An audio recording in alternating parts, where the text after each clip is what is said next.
What is going on, guys? Thanks for tuning in to yet another video. My name is Anthony Pinto da Costa and you are watching the Canadian Physio Student. Alright people, so I'm back again with another video interview. As you guys know from the last video interview, during these interviews I sit down with some clinicians to discuss certain topics in physiotherapy in hopes of providing you guys with some clinical pearls that you can take with you and then subsequently apply them within your own practice. With that said, the topic of the day for this interview is the use of manual therapy within physio practice, which I'll be discussing with the one and only Jesse Awenus. Jesse, how's it going today? Really good, thanks for having me. Yeah, good. Glad to have you on, and I think this is a really important topic, especially for new grads and just current physio students in general. So definitely agree. It's something that needs to be discussed and kind of, got to find that middle ground somewhere, I think. Yeah, definitely. So before I give Jesse the floor here, just to introduce himself, I'll tell you guys how we know each other. So true story, we actually just met about 20 minutes ago, formally in person for the first time. But I do follow him on social media. I follow his Instagram, and he's got a lot of great posts about physiotherapy. And there was this one post that he put up about manual therapy in physiotherapy practice, which is definitely a point of confusion these days, especially for, like I said, new grads and just current students. Definitely. And yeah, it just really resonated with me, so I decided to reach out to Jesse to talk about this. So here we are today, and before I talk too much, I guess I'll give you the floor just to introduce yourself, tell the people who you are, where you're from, education, all that. Sure. So my name is Jesse. I'm a physiotherapist. Obviously, I've been in practice since 2010. Like Anthony, I'm a Queen's grad. You're soon to be Queen's grad. So I've been practicing for about 8 years now. I'm from Toronto. I grew up just north of the city in Richmond Hill. I practice here. This is my clinic, Synergy Sports Medicine on the east side of Toronto. We've been open here for about a year, but I've been working with Synergy, because there's 2 locations, for close to 6 years now. My education, I said I did an undergraduate degree at York in kinesiology. The physio was at Queen's, and I did a fellowship in manual therapy through the orthopedic division of the CPA. And I finished my FCAM certification in probably 2015. Good. All right. It's always nice to have another Queen's guy on here. So. We'll get into the meat and potatoes of the discussion, but before we do that, I think it's important just to define our terms, just so people know exactly what we're talking about. So my first question to you here is just, what is manual therapy? Maybe give a few examples of it, and then we can go from there. So before coming on to this podcast, this video, he sent me the list of the questions beforehand, which was awesome, very professionally, by the way. And the first question asked, what was manual therapy? And I was like, ooh, interesting question. Yeah, it was tough. Like, manual therapy, it's manual therapy. It's like doing things, but if I actually forced me to sit down and think about what is it that we're doing and when we do it. So it can mean many things. In my opinion, shaking someone's hand hello, patting them on the back, creating that kind of therapeutic bond with somebody, that's manual therapy in a way. It's touch therapy, kind of creating that kind of therapeutic touch, which is always helpful. It can mean things like doing a mobilization with movement, helping someone through their shoulder range of motion, but facilitating the scapular upward rotation. It can mean doing like an isometric stretch, like having someone kind of hold a P-neck position, a contract, relax, hold. Obviously it can mean hands-on mobilization, joint manipulation, that kind of thing. Instrument-assisted soft tissue techniques, I think, would be considered manual therapy as well. I don't do a lot of that, but that is something that's definitely within the manual therapy realm. I think doing any kind of active release kind of technique is obviously kind of in the manual therapy toolbox as well. So that's a good definition of it all. I think it really sets the stage of this discussion good. And if you guys are not in physio school right now, maybe those are a lot of big words that you don't know, but sorry. No worries at all. But you guys will get into physio school soon, and this will all make sense to you.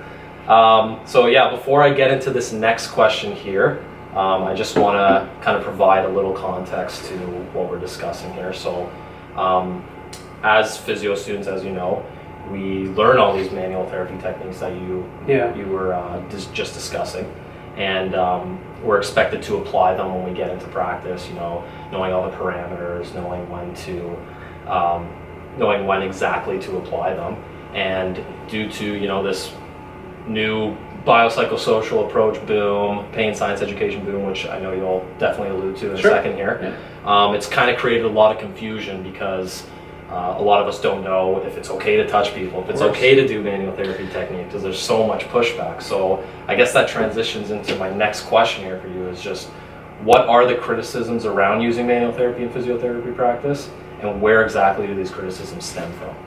So I'll answer it in a second, but going back to your point regarding like being confused as like a new physiotherapist or a physio student, after I made that post about manual therapy and how using our hands isn't like a sin, like the one that you saw, I had about like 25 messages from young physios and physio students saying like, thank you, oh my god, like I'm so confused by what I've been reading and seeing social media, because I think as physiotherapists, physio students in that kind of physio world, we're kind of in a bubble on social media. We all kind of we're all in our little kind of glass house speaking the same language. All we're hearing is each other. Yeah. So you're seeing all these guys who are quite smart, and the guys I respect, and guys and girls who I respect and who know what they're talking about, and you're reading a lot of kind of stuff on how manual therapy is placebo, creates transient results, creates an external locus of control,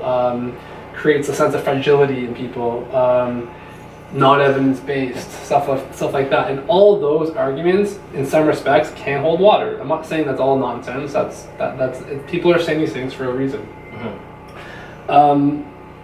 The problem, I think, is when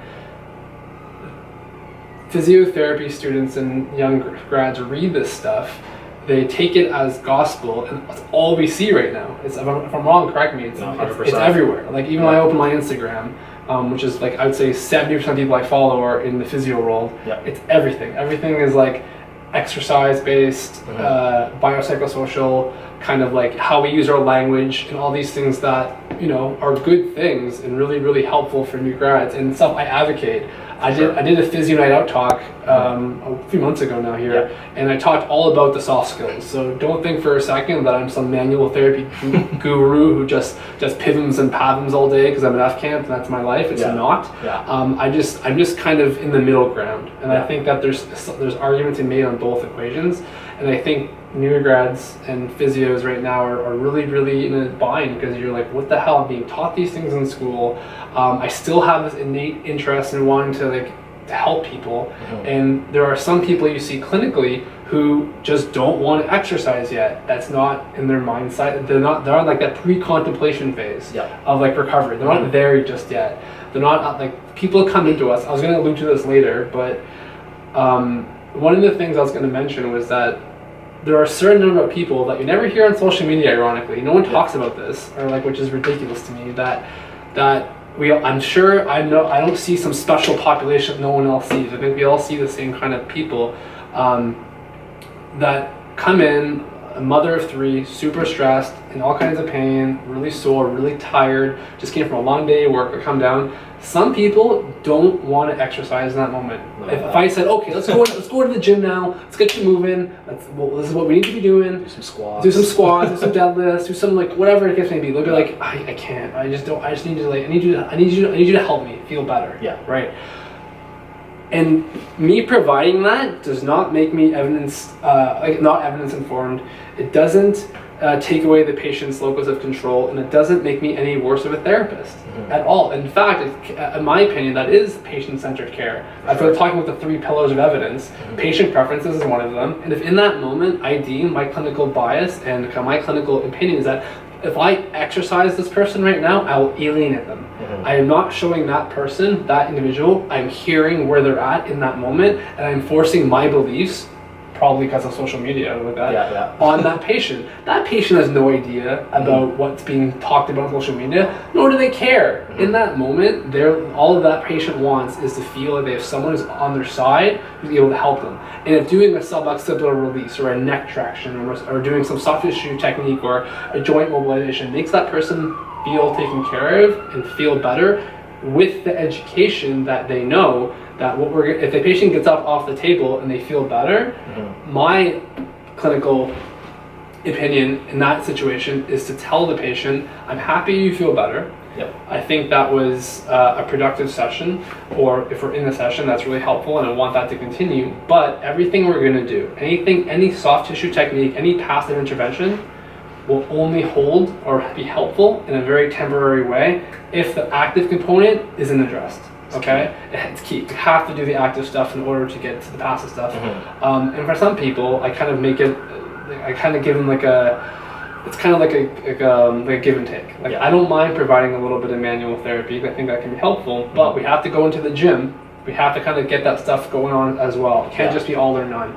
And I think social media right now is making it seem like all hands-on stuff is just the devil. It's ridiculous. Yeah. It really is. I like that you bring in kind of the contextual factors, like how they're feeling that day, and maybe using a manual therapy technique will make them feel better that day. And then I like that you use it as an adjunct, maybe to buy into the rest of the stuff that you want to give to the patient's treatment. Well said. Again, what it was kind of prefacing there was that everyone's a case study sample size of one, right? Every patient is different. How you act. There are a lot of patients I don't do any manual therapy on. Like, they don't need it, they don't want it, we don't do it. We go in the gym, we get them stronger, and just go from there and kind of get them moving, get them feeling better that way. And that's what I like to do a lot of the time. But I gotta meet people where they're at sometimes, and that's fine. I have no problem doing it. I don't feel bad for doing that. I think that's great. And from a kind of clinic perspective or orthopedic perspective, just think of the patient for a second. Think of, like I said before, think about what they want. That is a massive component of what we do. Like, I know we're not technicians. We don't just give in what people want all the time, and I understand that. But like I said, there are certain people that if you just kind of push your belief system on them and they are not ready to hear it, they will push back, they will leave, they will go to somebody else who will give them what they want. So many other people that they can go to. Yeah. Down the street, there's tons, tons. Yeah, no, good points. So I think I've already kind of addressed that. You said that you use it kind of as an adjunct. So I guess that's a good transition to my next question here. So how should manual therapy be used in physiotherapy practice despite all of these criticisms? So, like, what's the, I guess, appropriate use? And I know "should" is kind of a weird word because it's making it seem like it's right or wrong, but it is this is a good, like, kind of opinion cover review. Yeah. Again, I can only speak for myself. I'm not I can't speak for the whole profession. Meaning, like, this is how the profession should use manual therapy. I won't do that because everyone's different. Everyone has their own comfort levels and what they do and what they don't do. I think manual therapy should never be like a whole session of manual therapy should never exist. Like, if you have a patient, all you're doing is, like, having the patient lie there and you're touching them and you're doing any technique you want in them, and they get up and, like, all right, we'll see you next week. That, in my opinion, is not how it should be performed. And I don't think that's how anyone does it anyways in this profession, or very few people. Most people use manual therapy as an adjunct to help someone temporarily feel better. And I think how I use manual therapy sometimes as a buy-in. I think sometimes patients come in and they're skeptical. They don't quite understand what's going to happen. They've been to another physiotherapist that didn't help them. Or a healthcare professional that they didn't find that was effective for their concerns. So if I can do something that helps that patient temporarily feel better, they immediately believe that I'm someone that they can trust. And if I use manual therapy in that context to help someone move better by doing, like, a mobilization with movement as an example. And as an aside, most of my manual therapy is active anyways. I'm not just passively moving someone's head around doing passive range of motion. Everything's contract, relax. I do a lot of isometric holds. I do a lot of, like, I guess you call it, I'm not ART certified, so I can't use the title ART, but everything's, I do a lot of mobilization with movement, that kind of thing. So that's how I use it. But if I can create that sense of relief quickly, and if I sit down and educate my patient on what that was and that it's not going to last, it's not going to stick, I use the same spiel with everybody. I said you can go to any therapist, any chiropractor, any RMT, any osteopath in the city, and they can perform any kind of soft tissue manual therapy technique they want. I promise you that nothing anybody does passively will change what you're experiencing on a permanent basis. It's a teamwork effort. It's me and you working together to get over this condition, whatever it is that they may have. And when I frame it that way, I find people tend to be more receptive to it. Yeah. Instead of saying, no, we're not going to touch you. We're not going to do anything hands-on. All I'm going to do, all you need is exercise. Excuse me. Yeah, no worries. Like, can't go wrong getting strong. And, and we just need to squat and deadlift you, and it's all we have to do. And I think it looks sexy on Instagram, and everyone's like, yeah, like, because I think as physios, we're all fit people. We tend to exercise. Our biases are like, yeah, that's what you need. Like, exercise is king, and it is. So is. For sure. But some of our patients don't view it that way. No. They don't view. Try getting them to do one exercise. And like, that's the other thing. I think I'm kind of going on a tangent right now. No. But sorry. By all means. I think it's funny when like I go on Instagram or social media and they're showing like deadlift progressions or people with back pain. What person has a squat rack at home? Yeah. Oh, you can use a TheraBand. We're gonna gym membership. Gym membership. Like, we have to make things applicable to the person in front of us. The vast majority of people, at least I see athletes too that have access to gyms, and then I have a squat rack. You saw it. Yep. I use it. I have people. I treat a lot of young athletes, and we go through squat progressions, deadlifts, single leg stuff all the time.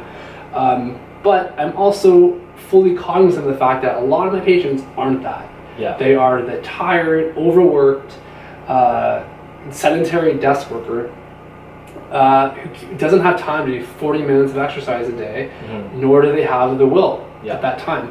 It's a process. And if I can use manual therapy to help keep that person invested, and they feel like, if the manual therapy is like the lure, like the worm on the lure that gets them in, and I can slowly help transition them into a more active care approach, I pick that. I love that. I will do that. Yeah. Call me what you want. Yeah. That's how that's where my biases are. If putting hands on somebody helps that person see that I'm the trusted source of health for them, or the health, but helping them feel better. Put it that way. And I know within myself, I have the ability to say what I just told you I would say to them, in terms of changing the perspective and realigning them with the fact that any hands-on intervention is just transient. And if I can get them more active, even doing one or two things from no things is amazing.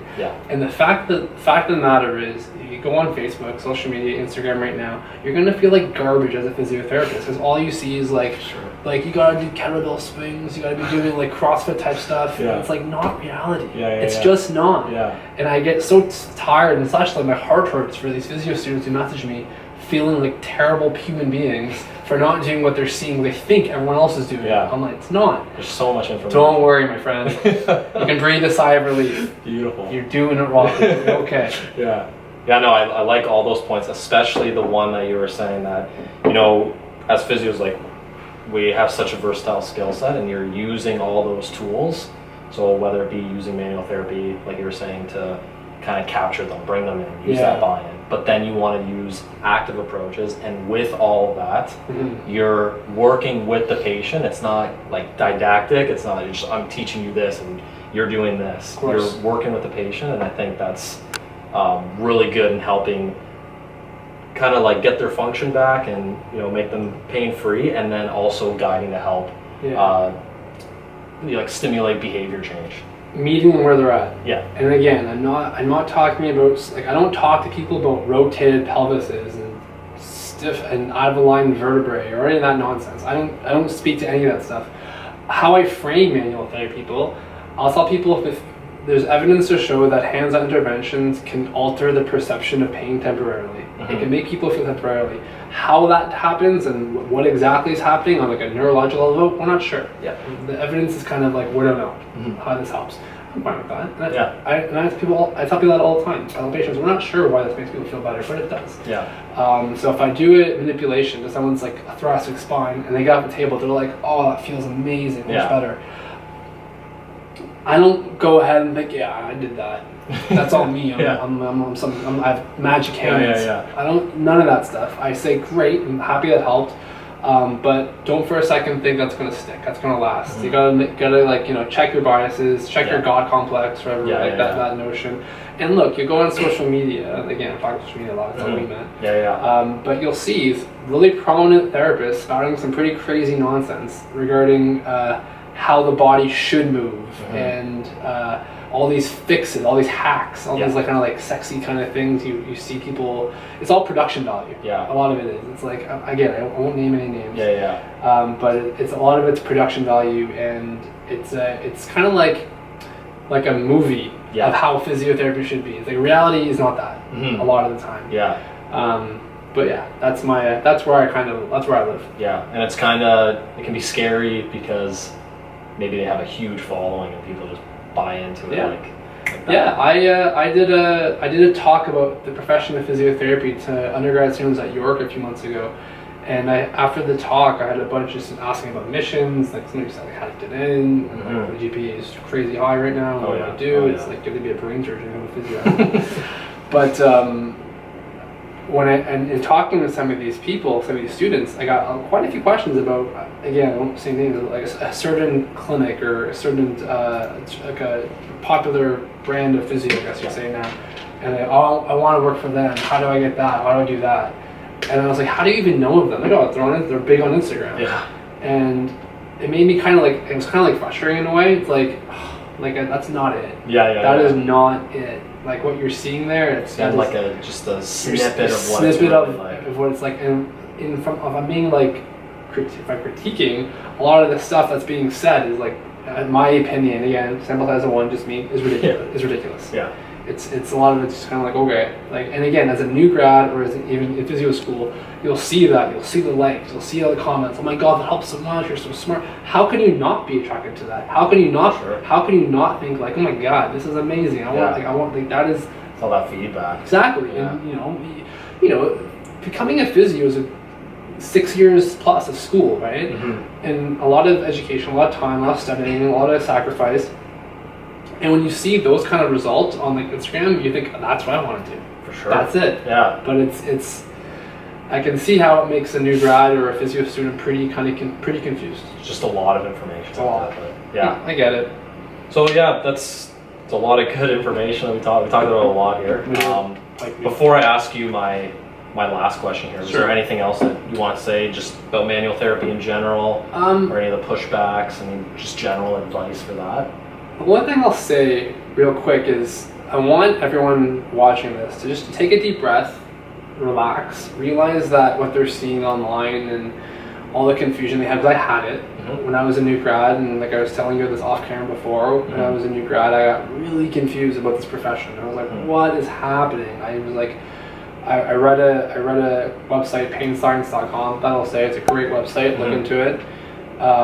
I'll put it in the description. Yeah, Patientcentered.com. It's that website like changed my paradigm regarding so much of like biomechanics and all the preconceived notions I had about physiotherapy. But I like wanted to quit for a while. Like, I was just so confused all the time what I was doing, and being like kind of like a cognitive person. I'm very introspective. I'm always thinking. I always think about what I think and what I'm doing, and being reflective on my practice and that kind of thing. And it was hard. I was like, am I lying to people here? Am I like, is this all a sham? Yeah. But I realize now the fortunate thing of having experience is that I can look back and be like, I was just being all in my feelings. As Drake would say. Yeah. Canadian physio student, Toronto. It fits. But I was just getting in my head about thinking just too much right now. You have to be reflective, you have to follow the evidence, you have to know what's around you, but it can't consume you. You can't have this paralysis by analysis where you're like, I don't know what to do with this patient because I read this blog that said this, I watched this video that said this. Like, just trust yourself to know that everything will be okay, and you'll figure it out. Excellent. You'll figure it out. Makes me feel a lot better now too, especially being on placement now, and sometimes feeling that paralysis. Yeah, I hear you. I was there, man. Yeah, lived it for sure. Still live it. There's still live it. 8 years in, there's still days I'm like, I don't know. Yeah, you're always learning. I'm always. Every day I'm reading something. I'm like, oh, that's a good idea. Yeah. But you got to get comfortable with being uncomfortable. It's my profession. You got to get comfortable with being. I love that saying. Yeah. Like in the learning, like it's cliche, but the learning actually never ends. There's always stuff to know, there's always stuff to learn, and not just for what you're doing with the patient, but also like how you think, like how you frame the profession and what you're doing in your mind. That's it. I'm talking too much. That's good. No, not at all. I need all this information. I need as much as I can get here. But So yeah, that's good about, I guess, the topic that we were discussing mainly here. But just one last thing, because there may be some future anchor and physiotherapy students watching right now. But if you had to give any general advice for students wanting to pursue physiotherapy in this day and age, what just general advice I love would it. you give? I love my profession. I really do. There's days I find it hard. There's days where it's a very challenging profession, because to change people's behaviors, which is what we do, essentially as physiotherapists, we're behavior changers, if I have to summarize it, is tough. Yeah. And I think physios, for the most part, are pretty... we're empathetic, and we really feel for people. We want to get that change. We want to help them, and if they don't get it, not only do we feel bad about ourselves, it can weigh on us. So in that respect, there can be dark days where it's like, oh, like, what am I doing? Maybe a slew of patients who aren't doing well. You put it on yourself, which you don't have to, by the way, but that's another discussion altogether. But on the whole, literally, I've been doing this for years. I couldn't picture doing anything else. I really couldn't. Like, at the end of the day, I get to move around. I'm not tied to a desk. I get to talk to different people. I learned so much about people doing this job, and it's rewarding. I honestly sometimes think I get to help someone who came in with crutches and couldn't weight bear, and within 2-3 weeks they're like giving me a hug, meaning like this is like, they feel like gives them their life back in a way. I think it's just saying, I might butcher it, like if doctors help save lives, what physiotherapists do, like we make the lives worth living. We provide that quality of care for people. Exactly, quality of life. And I don't think I for granted, and it's a fun job. There's challenges. It's not all roses and fairy tales. There's definitely aspects to it that are less than fun, but on the whole, it's worth it. It's good. I think that's great advice. I think people are definitely gonna take some value from this conversation. I hope so. Was there anything else? Just any last words, or if anyone has any questions for me about what I've said or has arguments, I'm sure there'll be a lot. People being like, "This guy's an idiot. This guy's a dinosaur. Doesn't read the research." I guess time will tell. I'm sure I got a bunch of that, which is fine. Feel free to contact me, Jesse Physio, Instagram, Jesse Physio, Facebook, and then my clinic Synergy Sports Medicine.com. You can contact me through the website that way as well. Perfect. Well, thanks for coming on. My pleasure. Thanks for coming. I'll put all that information in the description or somewhere on the screen here. But yeah, guys, just to wrap up, that was another one of these interviews. I'm definitely going to have more to come, talking about other topics in physiotherapy, just to continue to give you guys some clinical pearls. So if you like this video, make sure to like, share, of course, smash that subscribe button. Smash it. And if you have any questions or comments, leave them in the comment section down below, or contact Jesse here. And I will see you guys at the next video.